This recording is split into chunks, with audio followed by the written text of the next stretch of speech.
Okey, untuk video kali ni kita nak tengok penjana. Okey, kita nak tengok penjana tapi kita tak tengok macam detail sangat. Kita just tengok apa yang paling penting untuk kita tahu pasal penjana untuk level SPM. So, penjana atau generator ni nama dia sendiri penjana arus.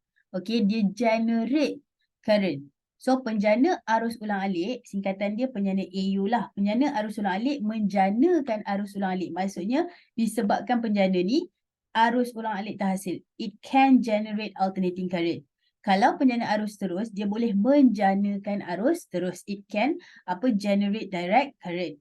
Okay, so penting macam mana korang nak bezakan sebab pada siapa yang masih ingat, benda ni nampak macam motor, hampir sebiji dengan motor kan. So beza dia adalah dia tidak ada bateri. Sebab logik dia macam ni, nama dia penjana arus. Maksudnya alat ini akan menghasilkan arus. Jadi tak payahlah letak bateri sebab bateri dah bagi arus. Apa point semua ni? Kan? So, nak bezakan penjana dengan motor, tengok ada tak bekalan kuasa. Kalau tak ada bekalan kuasa, maksudnya dia adalah penjana. Sebab dia yang akan menjanakan arus. Anyway, kalau tengok dekat sini, dia punya structure, sama dia ada magnet, sama ada gegelung. Yang berbeza adalah yang arus ulang-alik akan menghasilkan gelang gelincir, menggunakan gelang gelincir. Kalau penjana arus terus akan menggunakan commutator. Okay, so itu dia punya perbezaan.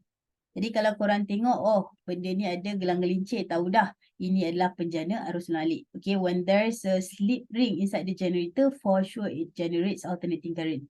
Tapi if it has commutator in the generator, it means that that generator produces atau generate direct current, menghasilkan arus terus.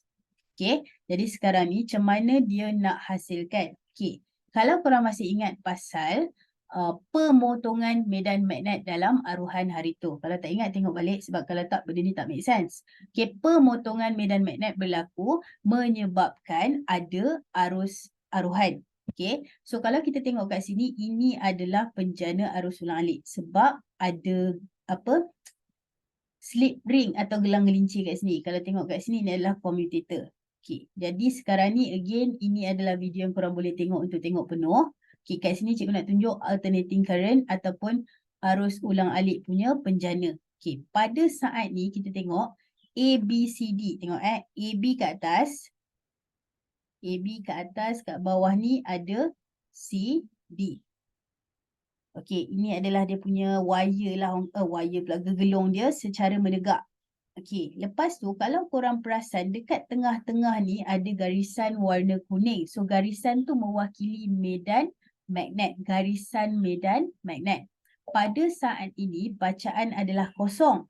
Kenapa bacaan kosong? Sebab ingat, kalau nak ada bacaan arus, nak ada EMF induced, kita kena ada pemotongan medan magnet. So dalam kes ni mana ada pemotongan? Sebab nampak tak, dia just bergerak, macam bayangkan dia macam bergerak straight macam tu je, tak ada pemotongan. So pada waktu itu, pemotongan minimum, jadi bacaan dia adalah sifar. Okay, pada waktu ni bacaan dia adalah sifar. Okay, sekarang ni kita cuba pusingkan dia. So sambil kita pusing, dia dah start ada pemotongan. Sambil kita pusingkan dia, dia start ada pemotongan. So kita tengok dekat sini, sekejap, nampak? Dekat atas tu, AB tu potong garis. Okay. So, pemotongan berlaku sambil kita pusing. Tapi bila dia dah capai macam ni, melintang, bacaan dia maksimum. Sebab pemotongan pada waktu ni adalah maksimum. Okay. Jadi, kalau kita lukis dekat tepi ni, sekarang kita ada, okay, kita ada AB dekat belah sini, kita ada CD dekat belah sini. Pada waktu ni maksimum. Okay. Sekarang ni dia buat benda yang sama tapi kita sambung lagi. Kita sambung lagi menjadi menegak balik. Okay, dia jadi menegak balik. Cuma pada waktu ni CD dah dekat atas. Tadi AB kat atas kan. Sekarang ni CD dekat atas. So ni AB.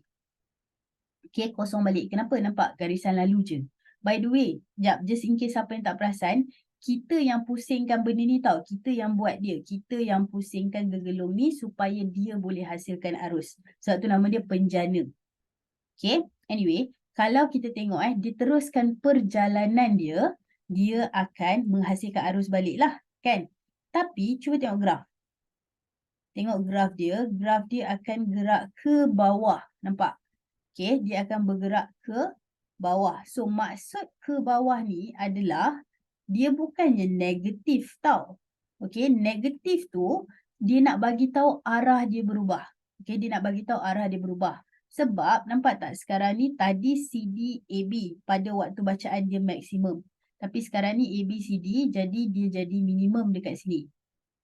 Okay, jadi sekarang ni satu lagi yang cikgu nak tunjuk, tadi cikgu pun nak tunjuk. Nampak tak? Sekarang, waktu ABCD ni, arus dia dekat dalam galvanometer, dia menunjukkan ke sebelah kiri. Okay? Tapi, kalaulah contoh, kita pergi balik dekat video yang depan tu, yang dekat sini, waktu ABCD tu macam ni, korang boleh nampak dia tunjuk arus tu mengalir arah yang berlawanan. Jadi, dekat sini, arus ulang alik tu, graf dia menunjukkan arus dia ulang alik, nampak macam ni lah. Okay, ni dia punya final rupa graf dia. Okay, tapi kalau untuk arus terus pula, kita just tengok dia punya bentuk graf lah. Kita boleh nampak graf dia jadi macam ni. Graf dia adalah arus terus. So arus terus tu maksudnya semuanya tak ada negatif kat situ. Maksud cikgu dia macam ni je. Berbanding dengan yang ni ada atas dan ada bawah. So itu adalah dua perbezaan dari segi output dia. Okay. Jadi dekat dalam exam, cara dia nak tanya adalah yang pertama sekali, ni biasa je lah. Yang pertama sekali adalah dia nak tengok kita tahu tak bentuk dia.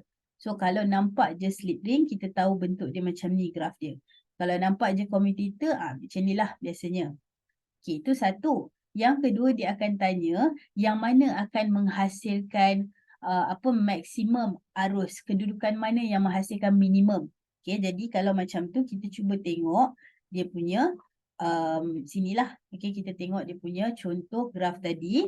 Okay, kalau dalam keadaan menegak, bacaan dia adalah kosong sebab kadar pemotongan adalah rendah ataupun sifar. Okay, when it is vertical, the rate of cutting of magnetic flux is 0, menyebabkan the EMF pun adalah 0. Tapi kalau dia menegak, dia akan maksimum. Yang ini, menegak pula, sorry. Melintang, horizontal. Yang ni pun melintang juga, tapi on the other direction. So, dia negatif. Okay, so yang ini dua-dua adalah belah atas, same direction sebab dia arus terus ataupun arus direct current. Okay, so contoh lagi adalah dekat sini. Okay, contoh lagi dekat sini. Jadi kalau tengok dekat sini dia tanya, ini adalah arus. Okay, kat sini dia tak cakap tak, dia cakap. Tapi kalau dia tak cakap pun kita tahu ini adalah penjana arus terus sebab ada commutator. Okay, dia tanya yang mana mengikut arus akan menghasilkan induction current that is maximum. Jadi maksimum ingat yang melintang. So jawapan dia adalah B. Okay, so itulah ceritanya berkenaan yang ini. Okay, so satu lagi lah kita try tengok kat sini. Ni contoh satu lagi soalan. Okay, dekat sini dia kata ini adalah arus ulang alik punya penjana. So arus ulang alik punya penjana ni dia kata kita akan hasilkan arus lah. Obviously arus ulang alik. So arus ulang alik maksudnya dia ada dua arah. Okay, sekarang dia kata macam mana dia suruh kita sketch. Lakarkan voltan output. Okay, so untuk yang ni korang tak boleh macam main letak je. Okay, memang betul lah inilah arus ulang alik. Tapi tak boleh main letak kat sini sebab kita tengok dia punya shape ni. Kedudukan pada waktu ni. Jadi pada waktu ini menegak. Jadi bacaan dia adalah kosong. Pada waktu ini katakanlah kita letak sebagai maksimum. Okay, lepas tu yang ni kosong balik. Yang ini maksimum tapi opposite direction. Ini ada balik. Jadi kita lukis, inilah kita punya graf. Okay, so ini adalah contoh soalan paling ringkas dia boleh bagilah untuk penjana selain daripada soalan ubah suai. Okay, alright, so untuk video seterusnya kita akan tengok faktor mempengaruhi output satu penjana. Okay, terima kasih.